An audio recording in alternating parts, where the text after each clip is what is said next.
So, yeah, it was, yeah, so I was just like, whatever, but, so, yeah, there's little things, yeah. Yep. We want to welcome you to our City Commission study session. We ask that you turn off or silence all cell phones. Meetings are televised every day on Channel 2 at 6 p.m. and at midnight, and also available for viewing on YouTube. We have 3 items on tonight's agenda, and the first item on the agenda is the Centennial Bridge presentation. Mr. Mayor and Commission, I'm going to turn this over to Corey Emhoff from HDR and let him introduce, or let everybody else introduce their team, and they're here to give an update on the Centennial Bridge project. So turn it over to Corey. All right, thank you. My name is Corey Emhoff. I'm a Senior Vice President with HDR, Project Manager for the Centennial Bridge Project, working for Mr. Thomas Husso at KDOT. Thomas, you want to? I'm Thomas Husso. I'm the Project Manager for KDOT. I'm Ryan Barrett. I'm the Metro Engineer representing this area for KDOT out of Bonner Springs. And my name is Simon Sun. I'm Deputy Project Manager assisting Corey on this job. Okay. It's really nice to be back with you guys this evening. We're coming. Some of the stuff you're going to see is you've seen before, so we're just kind of making sure everybody's up to speed on that, and then you'll see a few new items here as well this evening that we'll be asking for some input on and getting your guys approval on, hopefully on the direction for some of the elements of the project. So we'll start out on the agenda here, project overview. That's the stuff you're going to have seen quite a bit of already. It's kind of a lot of rehashing there. We're going to talk about a few aesthetic concepts tonight. The specific things that we're really looking for, some monumentation that we've been working with staff and developing the look and feel and location of it and getting approvals in place for it. And then there's also some refinements and some enhancements to the pier, the way the piers are going to look, which is important on a project like this as far as what the aesthetics look like. So we're going to show you guys a couple of options there and get your feedback on those, so we can take the rest of the project in the right direction going forward as we enter into the next phase of design and then hopefully construction in the future as well. Talk about some of the schedule updates, some of the next steps, and then open it up for questions then, okay? So with that, I'm going to switch over to the presentation on the screen here, and we'll just walk through this. So the reasons for the project, why are we doing it? Just kind of rehash that. Bridge has outlived its useful life. 2 lanes of capacity across there, creating some resiliency issues and just some reliability issues as far as using the bridge every day and getting into the fort and into the community. There is some issues with not having bike ped facilities on the structure and being able to accommodate those, and then some vulnerabilities with regard to just the way the structure operates with regard to in the river and some of the things that we can enhance with a new structure and new designs. So some of the reliability issues create some logistical challenges for the fort staff, getting to and from the fort every day, getting in Sherman Gate, getting into the main entrance to the fort. So the project you'll see has elements that are addressing that, as well as at the intersection of Sherman Avenue and K92. So with that, the new bridge, just want to remind everybody, no tolling. We try to remind people that every time we talk about it, has no tolling in it. We are doubling the number of traffic lanes from 2 lanes existing to 4 lanes. Those 4 lanes will go over, as you'll see later in the presentation, and tie into the K92 and 45 spur roundabout. So we'll show you how that works a little bit more.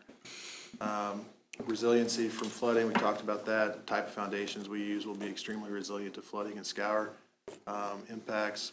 Pedestrian bicycle accommodations will be taken over to Missouri. There will be accommodations to allow that bike ped facility to transition to the shoulders on spur 45 as it in K90 and 92 as it goes into Missouri. So that won't be precluded. The bicycles will be able to go across the shared use path and get to the shoulders. Future projects unrelated to this project will then hopefully one day provide some other trail connections that are being contemplated or planned on the Platte County side, but that'll be done by others at some point in time in the future.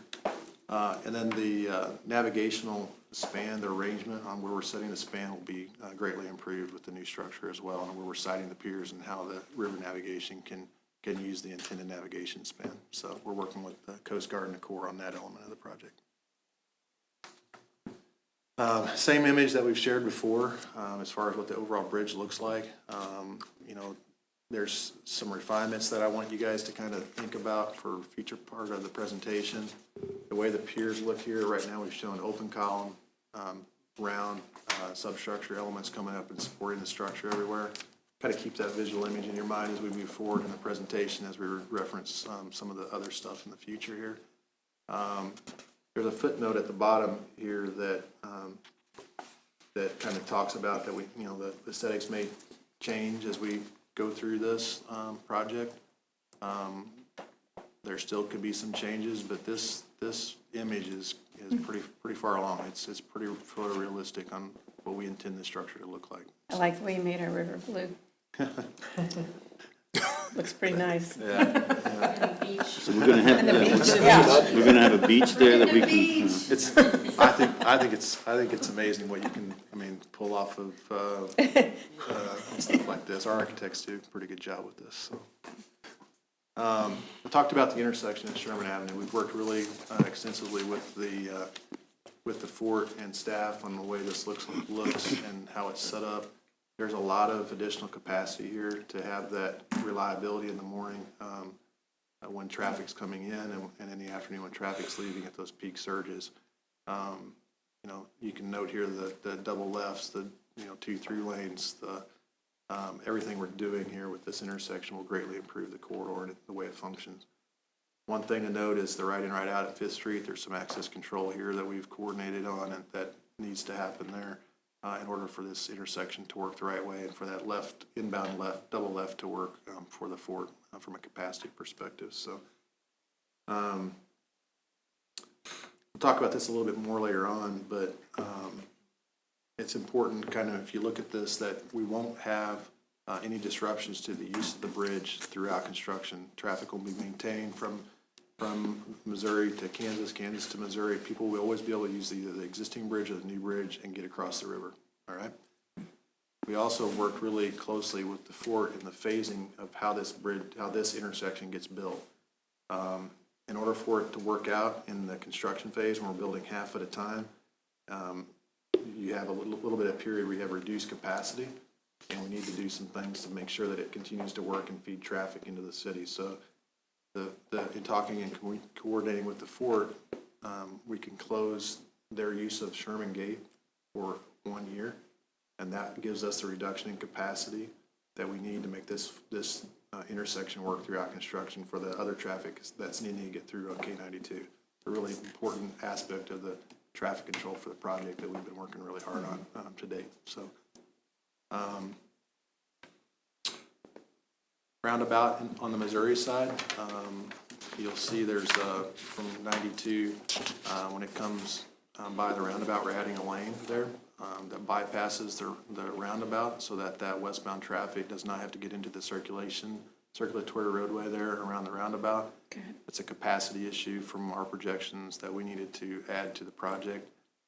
That westbound lane that bypasses the roundabout plus the lane that comes out of the circulatory road of the roundabout, that's your 2 westbound lanes across this structure that plugs in to the Sherman intersection, and then likewise in reverse going eastbound across the structure, those 2 lanes, one goes to the circulatory road at the roundabout to go to 92, the other one would bypass to go to spur 45.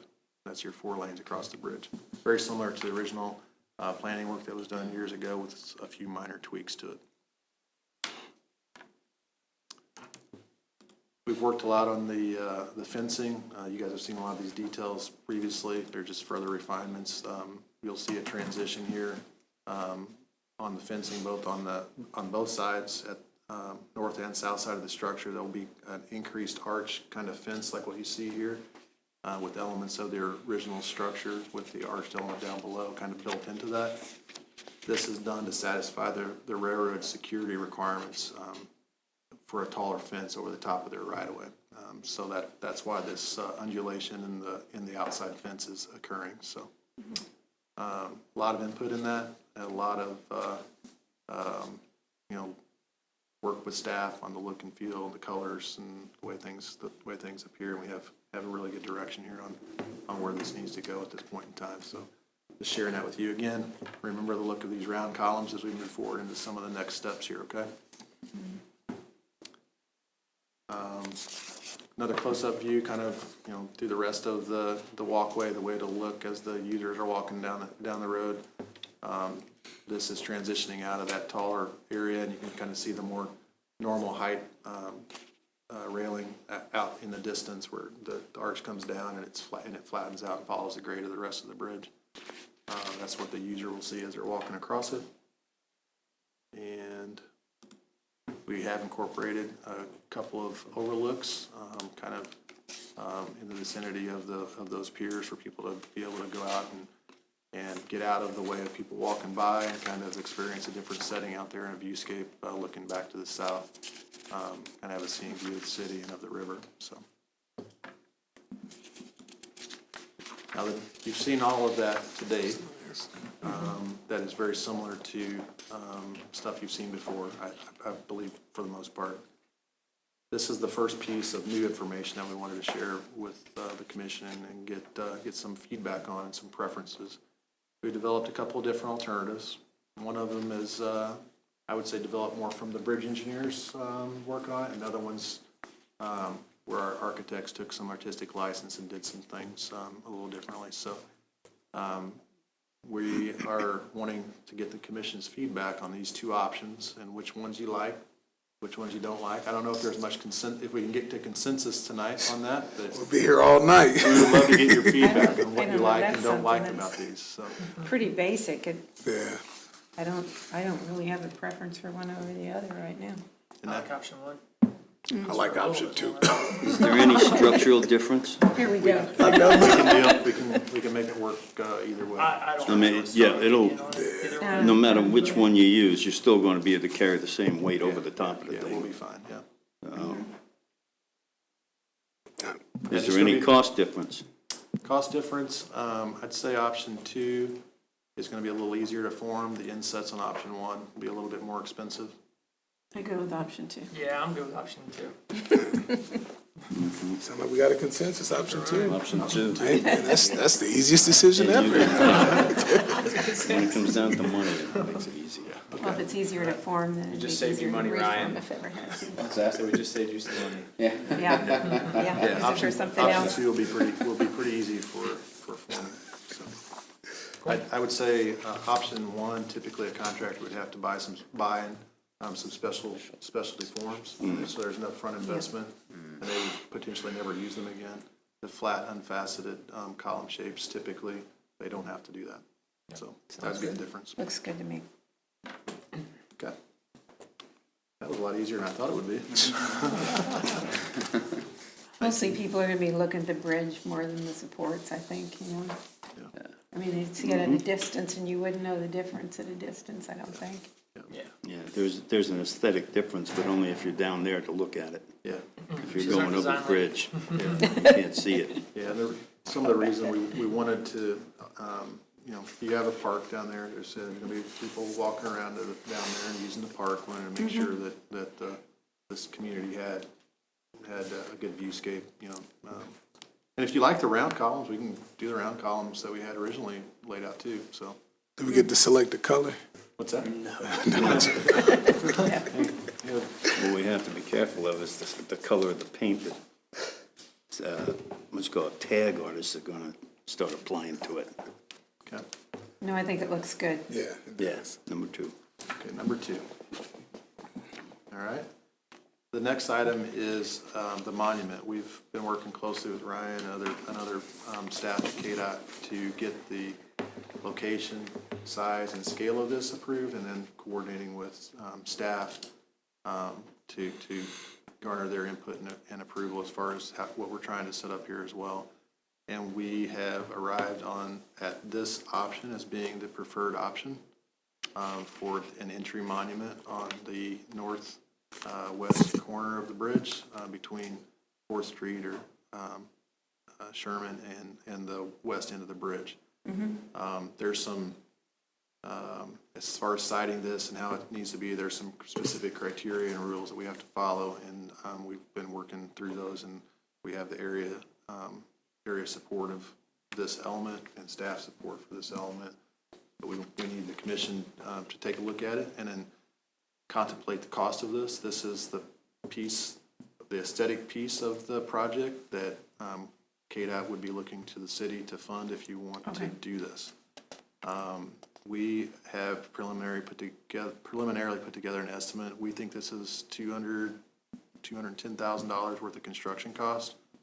There'd be some design fee for that too. Typically, design's 10% of construction is a good rule of thumb. We've not put fine pencil to paper to that, but somewhere in that $20,000 additional on top of that to put together the plans for it. So total will be $230 design and construction. So These are KDOT, your oh, go ahead. design constraints then? These are basically your design constraints? Yeah. Yeah, so KDOT has an aesthetic allocation for capital projects, and the most of ours was the outlooks and the fencing, the little bit decorative fencing, because so that visual there. Right. I think a landmark or a sign like this is important. You know, there's many options to fund this. It's relatively low cost, I think, for something that'll be there a long time. Yeah. The lighting and stuff, so the commission can certainly let me know, but we have, you know, multiple years to figure out, you know, where the funding would come from. The wall, the height, all that was all dictated by regulations about how far it had to be off the road. The wall that's in front of it had to be the height that it is. It's gotta be able to protect that from cars and stuff, so. This was would probably quite a be bit the of work. last thing to go in, correct? It would probably be the last thing to go in, yeah. Okay, so we have plenty of time to think about that. Yeah, Yeah, I And like this the is- idea of having a sign there like that. This would be on the north side of the bridge as you're traveling west. Yeah, they're coming into the city, yes. Approximately the western boundary of the waterworks property, approximately. And you'll be coming down grade, kind of in a little bit of a curve, and this will be off to the right. We try to make it to where, you know, all this stuff is where the profile is to make sure you can see it, and what you see here is what you should see pretty darn close. You know, there's other elements to it besides the cost of it and the, you know, how we get it built and everything. There's also the long-term maintenance of it, and Ryan, and the agreements that would need to take place. Yeah, and so that's one thing we'd be working with staff to kind of hammer out the maintenance, kind of a maintenance agreement, should you guys, you know, select to go ahead and fund this part of the project. Some of the maintenance would be, you know, the city would be responsible for the monument. Any lighting or anything on the monument, any, you know, if anything related to the monument itself would be on the city in terms of maintenance. That includes mowing around the mowing around the monument. I know, you know, and mowing in and around, there's also a pipe that is going to also require some maintenance that the city would be responsible for. And electricity and all that. Yep, electricity, all that stuff. Is this So- constructed out of concrete or? Concrete, yeah, it'd be a poured concrete base, and then that's a structural steel element up Steel, top. yeah. Matching the color, painted the same color as the fencing, and the other elements out on the Shouldn't- bridge. You shouldn't need too much maintenance then. no, that was the goal, very low maintenance. The city already pays the lighting bill for the western half of the bridge, all the lights from mid-bridge back, we pay for, and then the co-op on the other side pays electricity for that, so we already have electrical costs related to the bridge. I Have there do been- like having the First City on there. Have there been other designs that we could look at, or, I mean, I don't know, is this the only design that's been, Yeah, we've looked through worked on it lots all. of different designs, so, Paul, if your direction. Yeah, we could do that. A lot of them weren't feasible based on the footprint that there was, the height of that support wall. We tried to build in a little bit of that kind of metal structure as an homage to the other bridge. We could certainly do that. well, that's what that is. Yeah, I like it. Yeah, that is. You didn't know that, Ed? Yeah. I And did then, of not course, recognize that as a piece of the, you know, the like a color. piece something of- that's supposed to make me think of the other one. Yeah, tried to stay pretty classical and clean and, I like the We still got design. some time on the call, so, yeah. Yeah, couldn't think about that. Yeah, I mean, later. one of the constraints too was the Southern Star lines. There's some gas lines that run that kind of dictated, some of that dictated the location there as well, so. Yeah, citing this proved to be it took long, that's one of the reasons that it took us so long to come back and do this presentation, was just working through all of the logistics and approvals and getting it ironed out, so. And did you work with the fort on this aspect of it? Because I know that there's some talk of putting an Army museum, a National Army Museum out there a bit west of this, but I'm not sure how far west. It'd be on the western side of Sherman. Yeah, we have not coordinated with the fort on this, other than that they, early on in the project, we talked about Yeah, monumentation, and they told us that they supported doing some monumentation of this kind. So, actually kind of gave us we hope to see something like this, is what they indicated to us initially. I like it. I do like it. Yeah, I have to say, I think it looks nice. Well, obviously, there's more follow-up needed or more information. Yeah. You know, you just have to let us know. So you're looking for consensus with this design, or? Yeah, and again, since this is the one element of the bridge that the city is funding, we have a little bit of time, but they are pretty constrained with their design. You couldn't change a whole lot, placement, size, that kind of stuff, because it's baked into the design of the bridge. Yeah, I like the design. It's very classic. I like it. I like it. You okay to move forward with the design? Yes. Yep. Can I'm you okay. move I'm all okay. the other Okay. buildings and such that'll be behind it in this view and get them out of there so it looks like this? No? Clear it all. Yeah, get rid of all of them. Just have to get really low to the paint. Yeah. Yeah, we're good. We I can think move it's better. forward. Yeah. You guys? You Yes, sir. We We're like good. this, Yeah, yes. we're good with the design. It's pretty. That's good. This has taken some time and multiple iterations, so I'm glad that you guys like it. It's stressful, huh? Yeah. I alluded to some of this earlier, just moving on to construction impacts. I just want to, kind of let you guys know some of the things that are going on. We talked about Sherman Gate.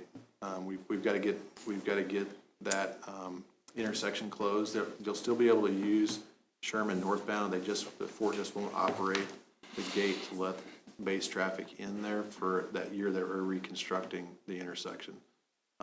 We've had really good coordination with the fort and really worked that out, and really happy where we're at with that situation.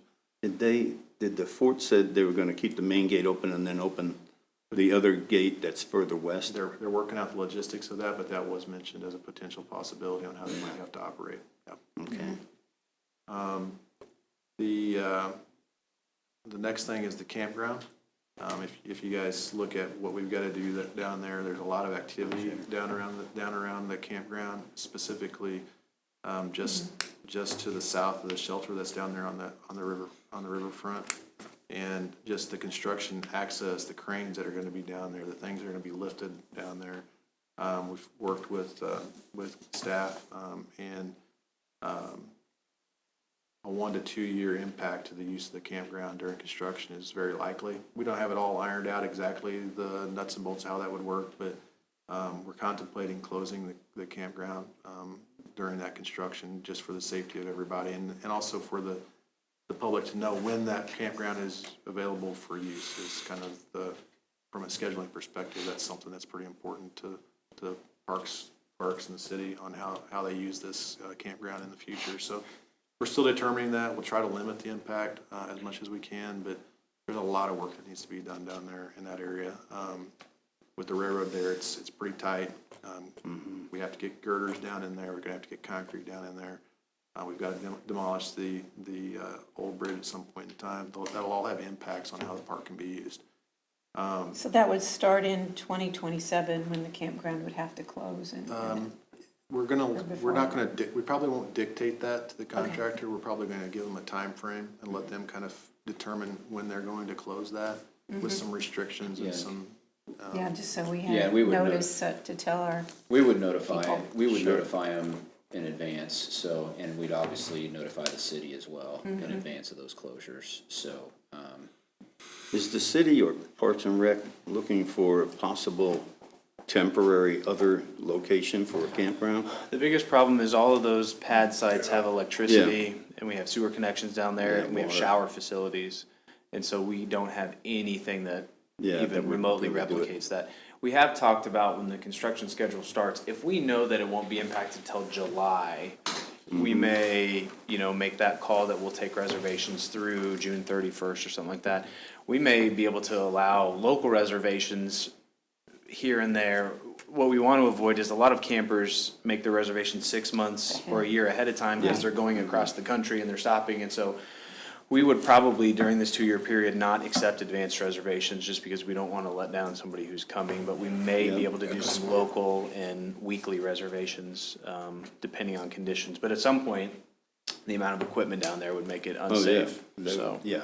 But as far as There's no question alternatives, about I just don't think there's anything feasible that we could come up with that would meet what's down there now. So, we're obviously gonna be working on the contract to make sure that that's clear to the contract what the expectations are. And like Ryan said, it'll be communicated out to the public. Is there just a quick question, is there a certain period of time advance notice that you would be looking for from us in terms of, hey, we're gonna have to shut this down? This- Yeah, we'll work with you on that as we Okay. move through the project. I That's mean, fine. we would probably want to know by the first of the year. Yeah, And okay. Yeah. it would be as Okay. late as you'd want to go before you'd make that. Okay, So because everybody we want to knows. spell that out in the contract, or at least spell it out so the contractor's aware of that. So, okay, yeah, we'll coordinate on that aspect. Sounds good. So, the last element here, just a little bit of a new piece, is the potential impacts to the Riverfront Drive, the access across railroad tracks into the park itself. We're studying some improvements there to help us get girders and equipment across the railroad tracks, make the turn by the Coast Guard property and actually get into the park there. So there's some improvements that we might be looking at there to facilitate construction. We're still evaluating that. You'll probably see and hear more about that as the design of the project progresses, but we have not settled on that yet because we're setting up a meeting with the Coast Guard to coordinate that further Good. operationally there, so. That's a mess down there, somebody needs to do something with that. So we will see where that goes and potentially report out on that in the future as we get more refinement on that. But right now, I'd say it's pretty good odds that we're gonna have some improvements there. So we talked about the schedule a little bit. I just wanted to let everybody know that August 29th, Simon, is our public hearing, correct? Make sure the date's right. Same place as we had our public meeting. We'll be having the environmental assessment out by then for everybody to review. And the point of that is to satisfy the formal public hearing requirements for the EA process. So we do have our field check, our formal field check is in October. Once that formal field check is complete and KDOT is satisfied with our plans at that point in time, then Ryan and Thomas and staff at KDOT will begin working with everybody as far as getting city-state agreements in place to fund things like the monument and stuff like that to move forward at that point in time. That's generally when that process starts. Right away, plans will go in by the end of the year, as long as everything continues on schedule, which we are on schedule right now, where we want to be. Get right away plans in, and we will begin right away negotiations and acquisition next year. And in 2026, June of 26, we'll complete the design, and we'll have our bid letting in August, and our contractor will be up and running in 2027, and we'll have this thing completed on or before the end of the year in 2029. So, Corey, I think one thing worth noting, construction funding has not yet been finalized or approved. That decision will come probably first part of following year after field check. So that's when we'll know for sure when funding has been granted. So just temper that a little bit when we say construction is going to start pending approval of funding. that's what that little footnote down in the bottom left corner of the slide says. Tiny, yeah. Can you give us an idea, how are you gonna demolish the old one? That'll be, it'll be interesting. You'll want to be down in the park and watch that probably. Yeah. Typically, it's with, a bridge like this, will need to have shape charges set on them, and Because they'll have to cut it and force drop it away from the new bridge, won't They'll they? drop it straight vertical. Straight. Look at the one in Minneapolis. Yeah, Yeah, they'll drop it. They'll Just have dropped to, it right down in there'll be there. some pre-demolition efforts and remove deck. They'll remove different pieces and parts and get it down to a skeleton, and then they'll very carefully drop it. You'll notice the way the bridge kind of arcs in on the west side. We've actually tried to site the bridge to accommodate that demolition, the separation between the two structures for a safe demolition. We've had some bridges that are probably a little too close, and the shape charge is, the copper actually splatters the new girders. Yeah. We don't want that to happen, so. Right. All right. Well, appreciate it, man. Great presentation. once it's dropped, I'm just trying to figure out a way the city can make some money. Once it's dropped, can we take it apart and sell off pieces of it to those who, Purple have an Wave. interest in the history of it, Yeah. you know? We'd probably leave that for those people that are interested in that, and talking to the contractor that's doing the demolition. Sure. They obviously would be willing to- Souvenirs? Yeah, I get a something like piece. that. I've Blue seen Bridge things like that souvenirs. done with buildings, where they'll take bricks. They did that with, Sure, yeah, up on Fort Leavenworth, the Catholic church that was up there. right. They cleaned up bricks and sold them. Yeah. Ryan, we'll let you work on that one, okay? Yeah, typically, it becomes property, the existing becomes property of contractor, so that's where. Oh, That's not okay. ours. If Then it you- becomes a different story. If you, if you wanna contact the contractor on your own and, Trying to dig it out of the river. I'm sure they'd be Yeah, able to that- work with you, but yeah, typically. Well, they would do it for me, but they'd charge me a little more. That's right, It'd yeah. have to be through the No, contractor, it's because just, that's typically what, Right. how they're set up. I'm always trying to think of more Yeah. ways to get the money. And as far as demo, like Corey said, they'll submit a demo plan to us Sure. for approval, and, Corey's team will review that, and so, there'll be, and we'll have a pre-demolition activity meeting and all that kind of stuff, so. And the railroad, the demolition of the railroad will be its own different type of scrutiny. Yep. The demolition in the river itself, Yeah, there's Corps of very Engineers gonna wanna specific, talk about that. there's very specific and stringent clearance requirements that the Coast Guard will put on it. Typically, the main navigation span has to be cleared in 24 hours, and the side spans in 48, so it's a heck of an It's a effort. heck of an effort. 'cause Yeah. The portion over the railroad tracks will have to be demolished, probably that part will likely go first, just because we'll have to line up railroad flagging, and, we're gonna have to work to get a window of time to be able to bring that. Yeah, and then portion get it down. cleared.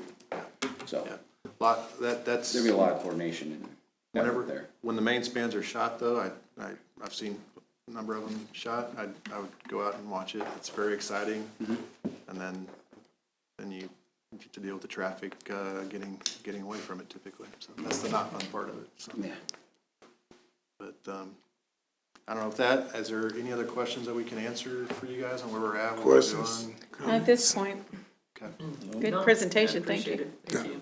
I'm so excited. Thank you, appreciate it. Thank you, Mr. Mayor. Will this presentation be posted on the Yeah, because the city website? it was on the agenda packet, so it's available Good, on the website. okay, thank you. Thanks very much. Yep, have a good one. Yep, Thanks for thank your you. time. Thanks. Thank you. Item number 2, Camp Leavenworth update. Assistant City Manager Penny Holler is going to lead this one and have some guest speakers.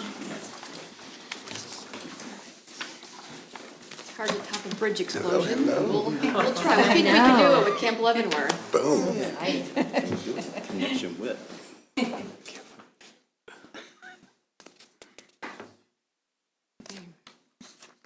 It would be a rockin' Camp Leavenworth. The bridge comes down.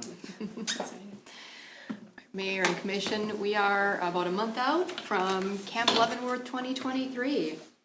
And it's been exciting to see this event come together. We brought back hopefully some of the more favorite items. And it's also been interesting to see the festival grow and kind of take on a life of its own with new items this year. With me, I have Jess Rogers from O'Neill Events and Marketing, as well as Christine Freitchen, who's our local run coordinator, with me today for this update. So everyone who's watching this will be the last update before we have Camp Leavenworth. So mark your calendar, September 23rd and 22nd and 23rd is Camp Leavenworth. It's Friday night and all day Saturday, starting with the 5K run. Around town, you should have seen yard signs wherever you go. So hopefully that the word is getting out through the yard signs. This year we decided to make those two-sided, so one side has Camp Leavenworth and the other side has the 5K run. We want to let folks know all about what they have at Camp Leavenworth. The Facebook page is updated regularly. You can see which food trucks are going to be joining us, local vendors, musical acts. It's a great way to stay updated.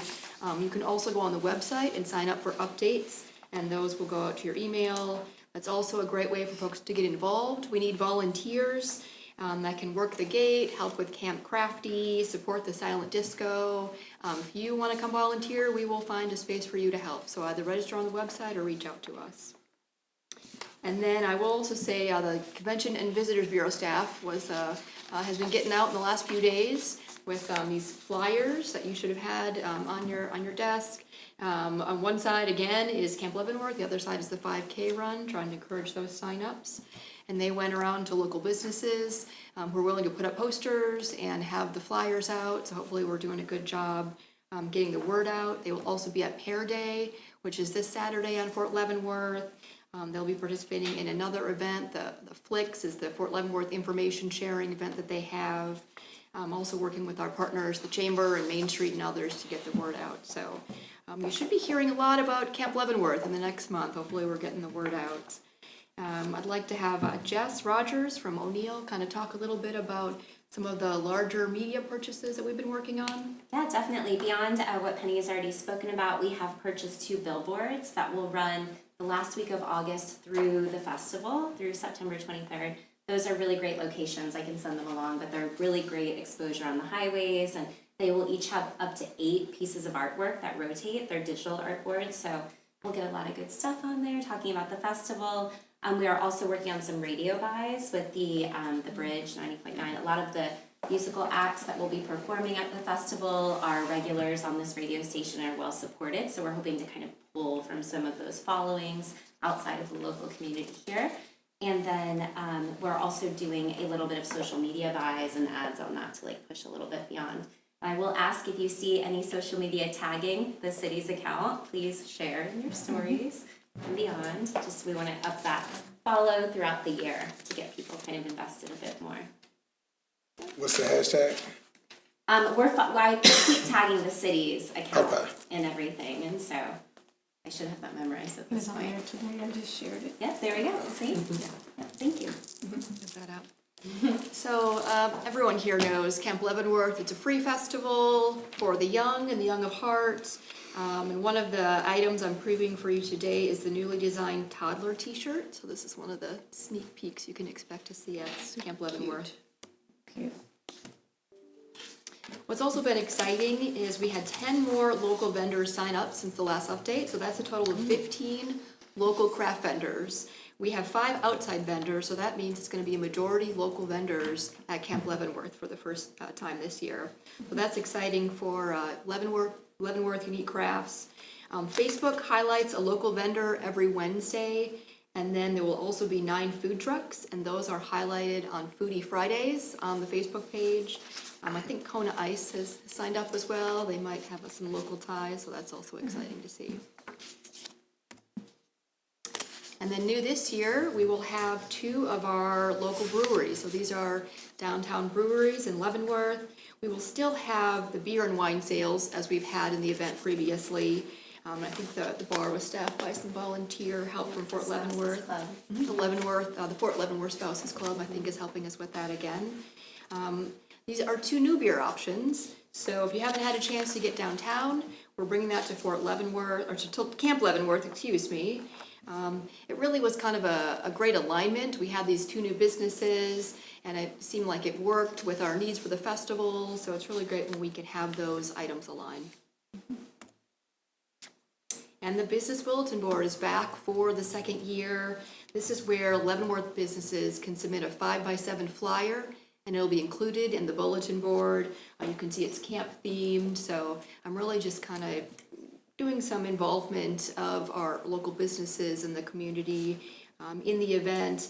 The goal is to have visitors come back to Leavenworth, come back and visit, shop retail, eat at a restaurant, utilize professional services. So this is for physical businesses within the city of Leavenworth. They can drop that off at the CVB at City Hall. And then new this year, we have two new items.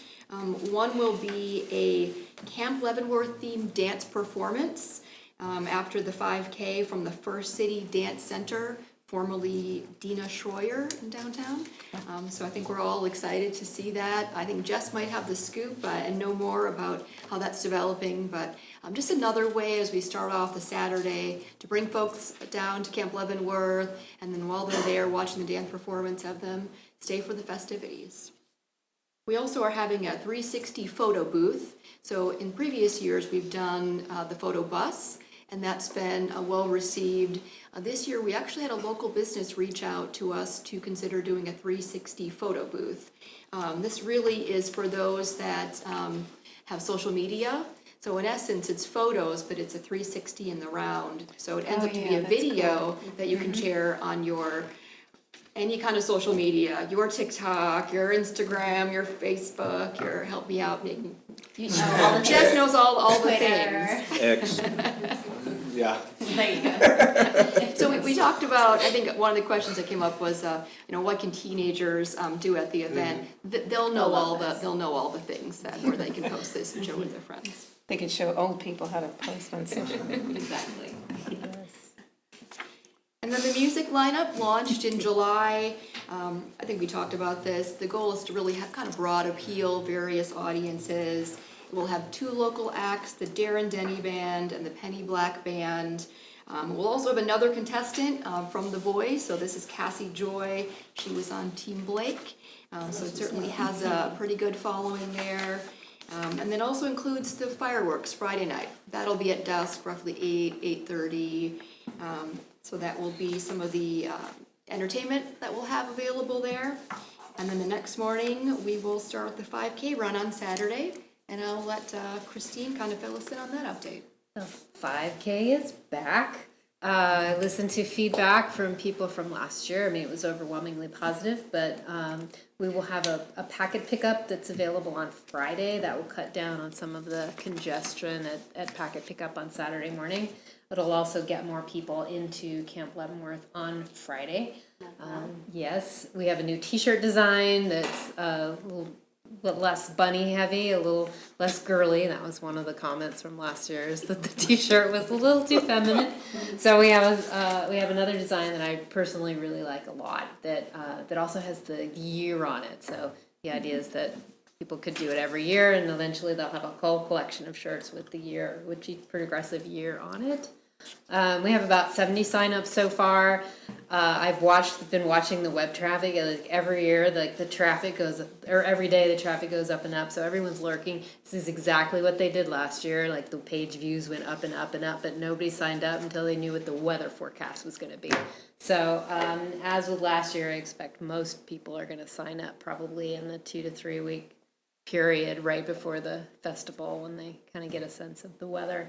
The course is different this year. Instead of, as you recall, maybe from last year, we had to go with the 2-loop course that did the whole North Esplanade twice. That was because of the construction that was on Second.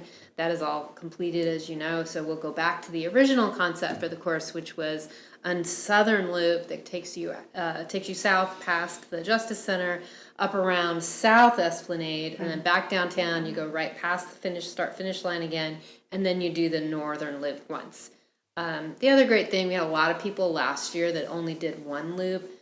That'll be an option again this year. They can just do half of it if they want. They still get the shirt, they still get the beer ticket, they still get the sunflower at the end. The sunflowers this year are being grown right here in Leavenworth, which is quite exciting. I go visit them regularly and see how they're coming along. And that's by our local florist here. So really excited about the local sunflowers too. And, but otherwise, all of the great stuff from last year will be back, the music, people announcing your name as you cross the finish line. The awards for second and third place overall for men and women are being made by my cousin, Charlie Phillips. He's a wood burner, so he's making custom trophies for those again, which is super cool. And we have a prize purse again this year, the $100 first place, $50 second, $25 for third. So super excited. There you go, and can't wait to do it again this year. So. There's also going to be a stroller division. We're going to do a special award for the stroller participants. Last year there were quite a few, and some of them were very fast. Oh, the stroller moms. I was about to say, I didn't take that. Yeah. So we'll have a special stroller award this year. So it'll be great. Cool. Well, maybe John can give us a good forecast now. Go ahead and publish it. Sign-ups. No, that's cool. Thank you. That's good. I think we still haven't heard if our request for a military flyover to start the 5K has been approved. But It's been approved. Oh, really? Great. As of 2:30 today. Okay. That's Before our cool. last board meeting. Oh, that's It was amazing. approved. So now we're just waiting on to hear who will be flying. That's Okay. the last box that needs to be checked. Are we, So that'll are we happen good to right before the disseminate race. that information? Oh, I think we just did. And it's the Air National Guard, is that, who did? I need a give me a photo. I would have to look at, Yeah, yes. give me a photo. I think the request may have been out of Missouri, Yes. Okay, great. I believe. That's so wild. That was something I just threw out at a random early meeting, like, let's get a flyover. Yeah, And, that's always great. Kudos to you, Penny, you just made it happen. Right? That's awesome. It'll be right before the race starts. Yeah, that's so cool. We're Great. trying to think when the most people would be gathered to make the biggest effect, and I think that'll be the time. So quick question, just for clarification. Animals, pets, dogs. I know there was a lot of, okay, not allowed. All right. Service animals are Service. always allowed. Yeah, service. Yep, okay. Yep, and for the volunteers at the gate, will they be checking bags or will they not be checking bags? Because I know there was a lot of confusion last year regarding that as well, too. Yep. I think we post the rules and they're pretty clear when folks walk in. Ideally, we're reminding people what those rules are, and they're pretty practical. I don't know if we did any checking We stopped, last year. about to say, just want to make sure that everyone knows. Yeah, I mean, the rules are really there for safety, Yeah, citizen okay. safety, and just kind of practicality, and then also wanting to support the vendors. But if there are questions, I mean, we work with the volunteers. You can always, call one of the event folks that are on site. That's why staff also have the obvious T-shirts that you'll see. So I always say, when there's a question, just ask a volunteer, and we can help someone through that. And just in general for festivals, we typically have professionals do any bag checking. We would not put that responsibility That's on a great. volunteer or Thank you. civilian. Yeah. So that would be something that if you think on it further and you would like to hire security to do bag checking, we can put that in place. No, I for think sure. we're good. I don't think we need it. Yeah, we got it. We Yeah, have pretty good security over there. yeah. Yeah, but those are the only questions I had. Anybody else? I had a couple other updates. Oh, go ahead. If that's okay. Yeah, yes, ma'am. So some of the activities, I think we mentioned earlier, Leavenworth Arts, they presented to the City Commission last week on their event. They will be helping us out at Camp Leavenworth as well with the chalk art portion. They'll be doing that again this year. And then we've confirmed the climbing wall from the Kansas National Guard. That's exciting. It sounds like that was an element that we had a few years ago and folks really enjoyed That's a it. beast. I tried it last week. And then the U.S. Army recruiting is also doing some football toss, cornhole, ID making. That's cool. So these are all, really kind of community groups that are getting involved, and they add elements to Camp Leavenworth that are fun and exciting and usually don't cost us anything, which is also wonderful. That's good. Sounds great. So, kind of just in closing, everyone knows Camp Leavenworth is the city's festival. This is our chance to showcase the city for this event. It's funded with transient guest tax dollars from overnight hotel stays. It's made possible by the commission approving the funding for this event every year. It's the 4th year of this event. Each year we learn and get ideas. Hey, how about a flyover? Hey, what about a business bulletin board? It's been really great to see the festival kind of gain a life of its own and grow, and it's starting to really be, I think, a part of the community. These things don't happen without a lot of help and support, so city staff does get involved in this. I'd say almost all the departments have a piece of this.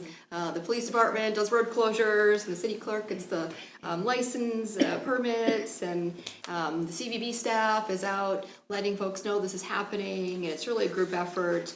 We really appreciate our partnership with O'Neill Events and Management, so Jess, and I think everyone's met Kelly before, so they will be on site every minute of every hour of Camp Leavenworth and all the setup, so we appreciate all of their hard work.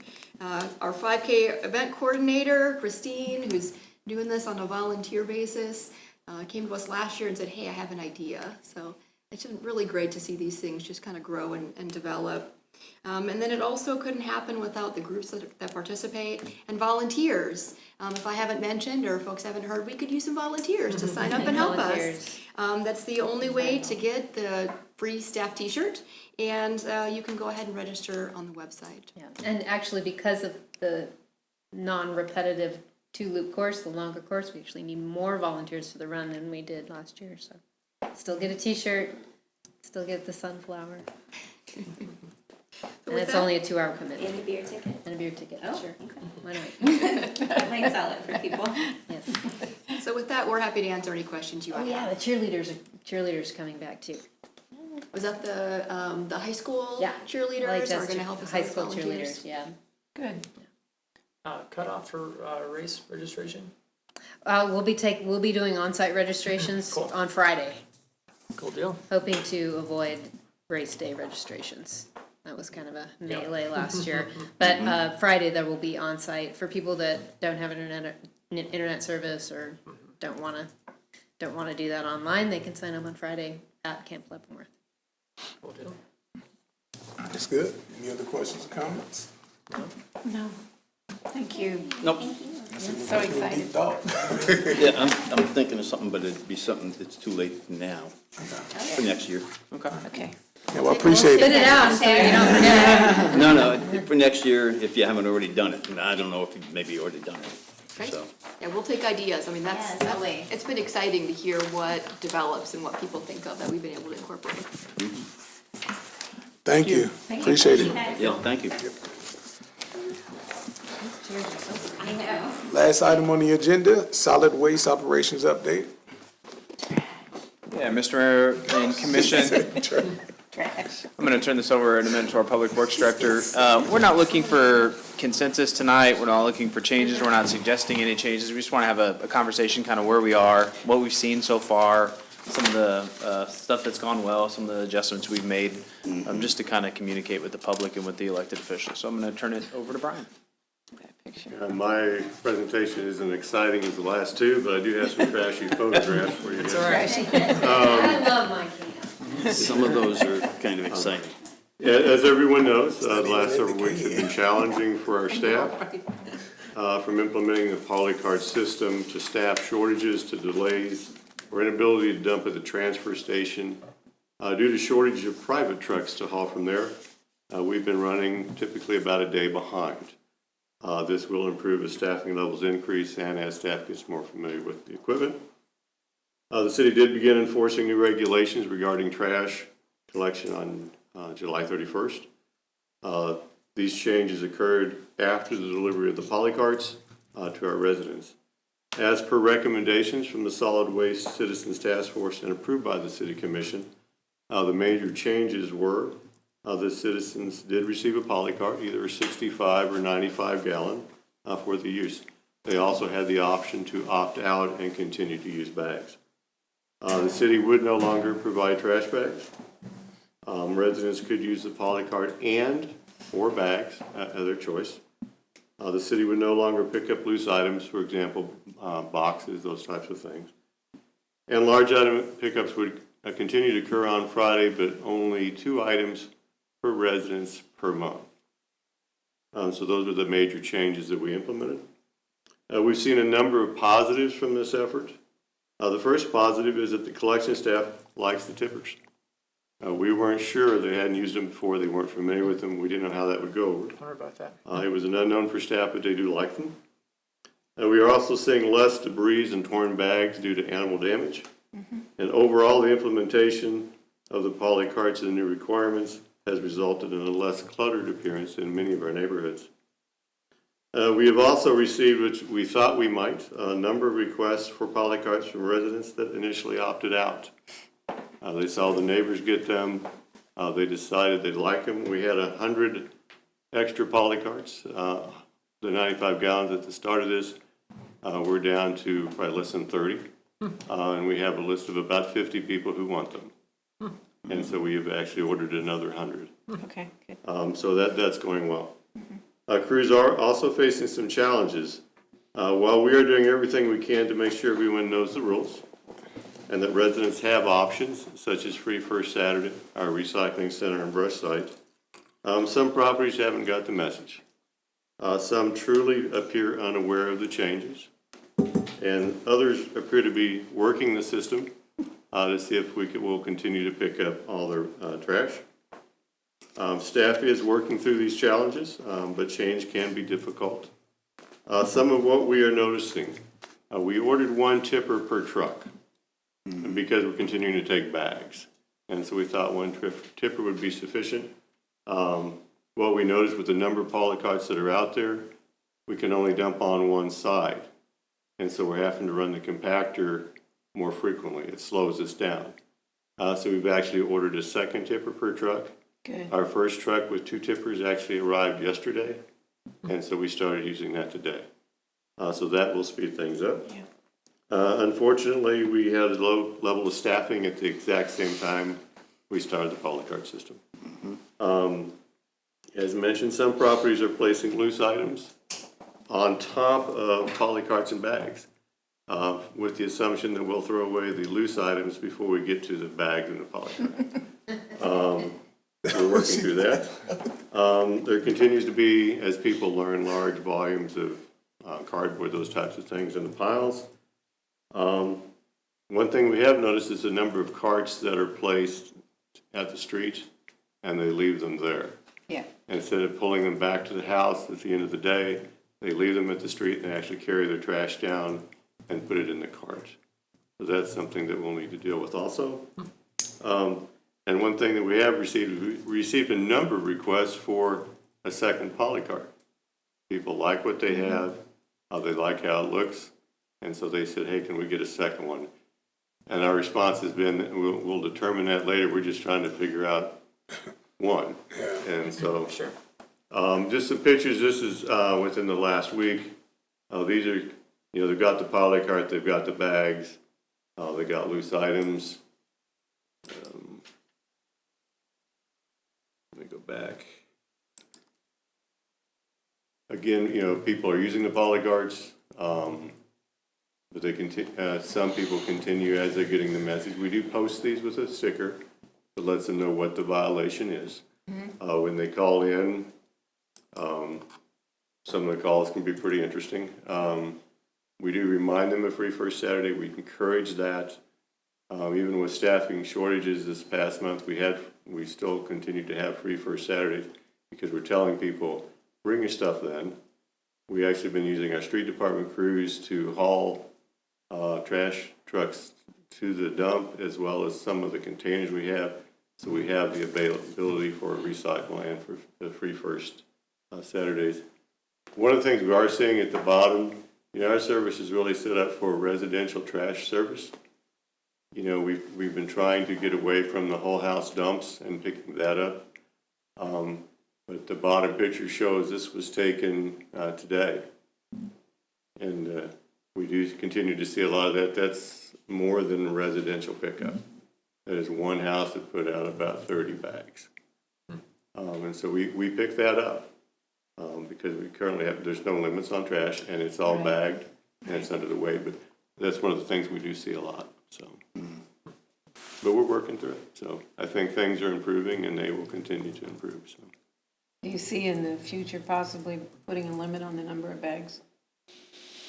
We have a list along with a second bin a potential limit on bags. We talked about a limit on bags just in conversation, but having that not apply to October 1st through November 31st because of leaves. Right. But then it's every time you do that, then it's, you know, you gotta remember, you know, that kind of stuff for Christmas. So, we have that on the back burner, maybe for a study session in the fall to discuss that. Is we'll continue to collect data and pictures and stuff like that, but, certainly don't wanna change anything right now. I think it's gonna get better. I mean, again, this has been going on for 2 weeks. It's already been getting better. Yeah, and I mean, especially if we go out with a second poly card. When we did the survey, 94% of the residents that responded said they have 6 bags or less. And so, I mean, again, this is somewhat isolated. So for that mattress, did they call into the service center and schedule the time to have that picked up, or? Not initially, Okay, right? But those, again, we would always pick that up before. yeah. And so that's something, we'll put a sticker on, we'll remind people of that, and that would be something on a Friday that we would pick up. I don't like breaking boxes down, but I like the end result, so, you know, it works fine. And One of the rules we talked about with sharp items, like one of your pictures looked like broken glass. We said, put that in a cardboard box and mark that it's sharp. Right. And put it alongside. Right, you can do that, or you can put it inside in a box, put it inside the poly card. That's Sure. That'd be safe. Safer, yeah. But yeah, and it would be safer if it's inside.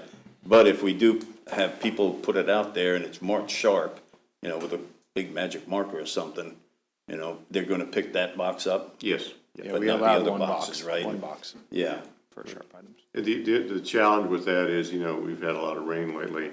And Oh, some yeah. people put out a cardboard box with sharps in it, Yeah. and it gets It wet. gets wet. And we try to pick it up, they tend to fall apart. So we do encourage people to put them in a poly card. We only used 1 or 2 bags every week, but it's Yeah. nice to have it in there and not have the animals go after it, you know, put it in the night before, because before we always put it out that morning, because we're right on the edge of the woods. So we couldn't do that, but now we can put it out the night before. And I think people are seeing that too, that their neighbors are able to put it out. But people keep asking me, are you changing my date? No, we're just, how is the staffing now? We actually had a new person start about 2 weeks ago. I believe we have one starting this Thursday. Good, We're actually starting to get applications in. good. I think a big help of that was the increase that the employees received in July. We're having a lot of friends of employees apply. And then when we talk to people, we actually show them what was proposed in the '24 budget is the bump that they'd be receiving. And that also has been very helpful. Good, that's good to hear. That's effective January, so you can show them, and by the time you get on 3 months, you know, you could see 12-15% increase, so. That's real good, yeah. Good for people to know. I mean, with the slow increase in staffing and getting that second tipper and people understanding the rules, I mean, it will get better. Well, Like and it's- the work itself won't be as hard, Correct. because they won't have to be picking up those heavy furniture and stuff. Good job. Yeah, that's good. That's Has the good. storm set us back quite a bit? The storms we've been having lately? They don't help, but that's one thing, the street department has been spending a lot of time working on those. Are you expecting it to get better also because moving in time period for the new class up at CGSC, getting closer to an end? You know, I mean, when we started this, it was right in the heart of the 1,000 families moving into the area. And then once that gets better, then again, the leaf season hits. Yeah. And so our worst two weeks for leaves are the first 2 weeks in November. Those are the 2 weeks we get hammered the hardest. So again, we're telling people the brush sites, we're encouraging people to use that. A lot of it's education, so we're working on that. Yep. Good, thanks. Yeah, Good appreciate good it. report. I noticed it myself. Top of the poly card, when it flips over, and I'm sure other folks have seen it, there's a little thing on there with a couple of arrows, and it says, point this towards the street. Yeah, my husband did that. I've had the guys tell me, Told him it was backwards. put the handle towards the street so we can grab it and move it. We actually tried to get that changed, but it's the mold that they use in the fabrication. Yeah, there isn't much you can do about it. Right, but for a truck, it's, if we had the loaders, we can't do the side loaders on the trucks because of all the parking on the street. But if you were to do that automated loader, you would want it the way the arrows say on the top of it. Yeah, But when we go grab it, it's quicker for us just to reach up and grab the handles versus walking around. It's just, our preference is to have the handle towards the street. yeah, and that just goes back to the Yeah, my husband education did that. I process. Told him to knock it off.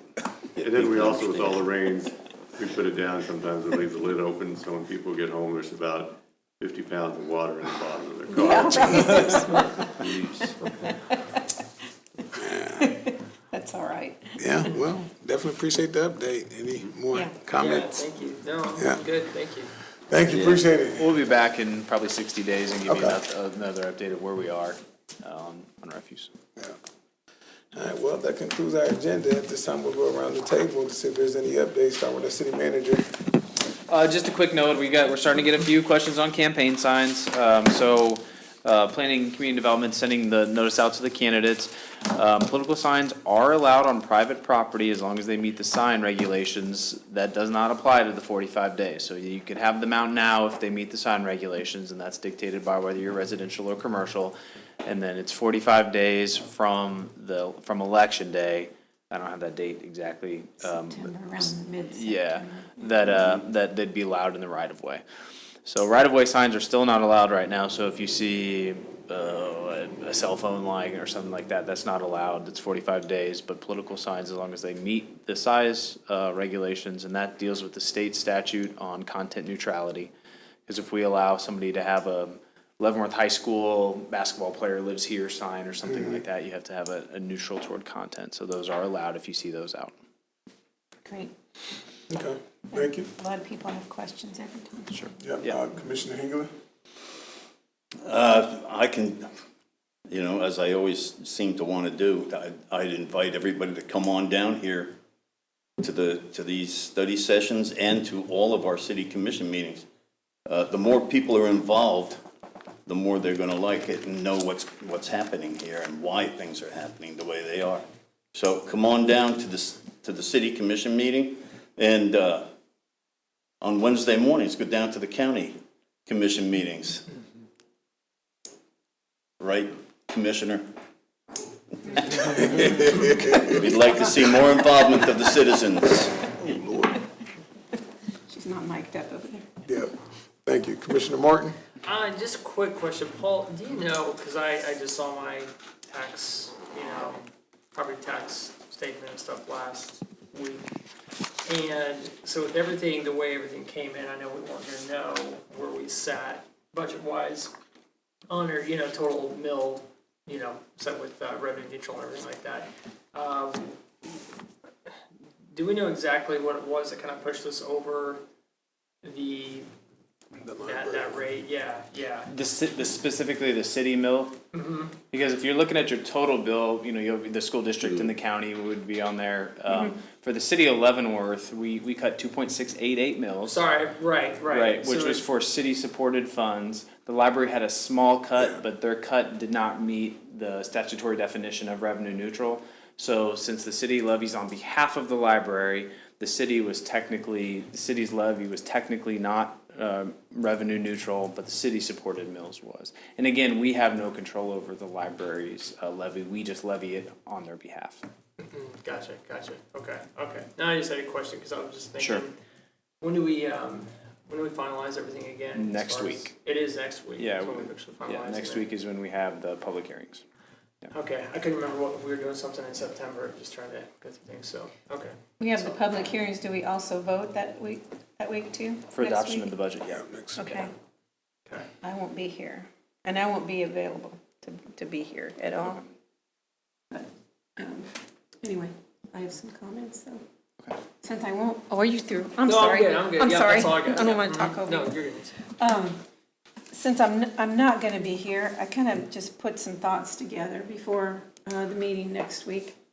I just got my home appraisal. It looks like the assessed valuation is another 30,000 higher than last year, which this is based on the state formula, which is approximately 11.5 increase. With increases over the last 5 years of valuation, and my house has doubled.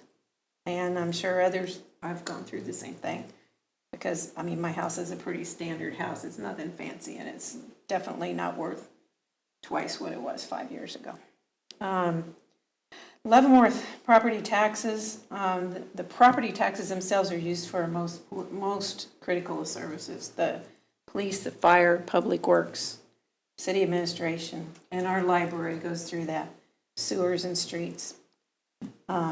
Property taxes make up 19% of our budget, but our sales taxes, which we are very fortunate to have a lot of sales tax here, and to do economic development to make it even, to where we even are able to help that out, to save more money on our property taxes. Our sales taxes make up 48%. And the sales taxes are used for, people ask me, are my property taxes paying for the park upgrades and that?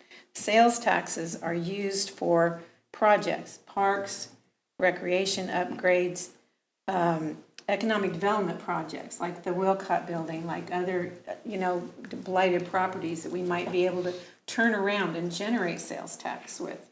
And so that's a self-generating thing. And so that's why generating sales tax is so important for us, and why we're focused on economic development that generates that. Is that correct, Paul? I just want to make sure Yeah, everything that you've said I so far said is correct. correct. The rest of our budget's made up of grants and intergovernmental funds, franchise fees. We have over $600,000 that we get through hotel tax. Yeah, transient. Transit guest tax that we didn't have any 5 years ago. And we get about $600,000 a year just from that. And those funds pay for things that draw more people into Leavenworth, which also helps our sales tax and also helps which also eventually helps our property tax. So that fund is used for Camp Leavenworth. It's used for other things in our community. Some of our grants that go to our museums and things that make our roadways look inviting, signage and that sort of thing. So that fund is really helpful for our community that we didn't used to have. So we're fortunate to have that. So, I mean, these are just some information for people to realize. And I know you talked about it at our budget hearings and that, but everybody can't hear that, and it doesn't, I think it's good to repeat that this is, we are using our property taxes to pay two of our biggest budget items, which is police and fire. Those are two of our big budget items that we have to support. We have to support our police salaries, we have to support fire. And I think during our budget hearings and during our discussions, we've done a great job of addressing those issues. Mm-hmm. And I hope you all agree with me on that. Yeah. Anyway, there's just some, I'm just so frustrated because my assessed valuation has gone up, and there has to be something that stops that. I mean, it is, people who own rental property, theirs go up too, and they end up charging more for rent, and our rents are already high, so young people can't afford to rent. And there's another fund that you're going to hear more about in the future, and I'm working on an article about it, and it's ad valorem. It's called ad valorem taxes, and people don't know what that is. It's a tax that we pay to the state. Basically, Kansas is required to send a share of its tax collection, cities and counties, each year to a fund, supposedly to help us when our property taxes go up. I don't understand the concept of paying the state something that they are holding for us and then them never sending it back to us. Why are we paying them at all? And this is something that we need to look at on the state level. Lawmakers have continuously, and this is nonpartisan, this is over the years, lawmakers have continuously waived the rule to return those funds. And, you know, I suppose it's helped shore up state budgets. I know it helped shore up Brownback's income tax cuts during those years and other years that we've had downturns in the economy. But Kansas now sits on more than $1 billion surplus. But reinstating that program, according to what some of our legislators, faces long odds. So that's just some things to think about. I know our county is advocating strongly on support of returning those, but I think if they don't return them, we shouldn't be paying them at all. That's what I think. But And we've had many different governors, and it's been, nothing I know, it's not stays partisan. the- It's Yeah, not I partisan. agree. It just I agree. needs to be done. Something needs to be done with that. And so that's my 2 cents worth, and I didn't get a chance to say this No, that's next good. week, so Thank you. good luck with the budget hearings and stuff. So thank you all for working so hard for our city. Yeah, thank you all for your updates, and just wanted to say, I've made my rounds to a couple of the schools today. It turned out to be a great, successful first day of school with the teachers as well as the students, and I just want to continue to pray for everyone and pray that everyone remains safe this upcoming week as well. God bless you, and that concludes our meeting. Meeting adjourned. Thank you.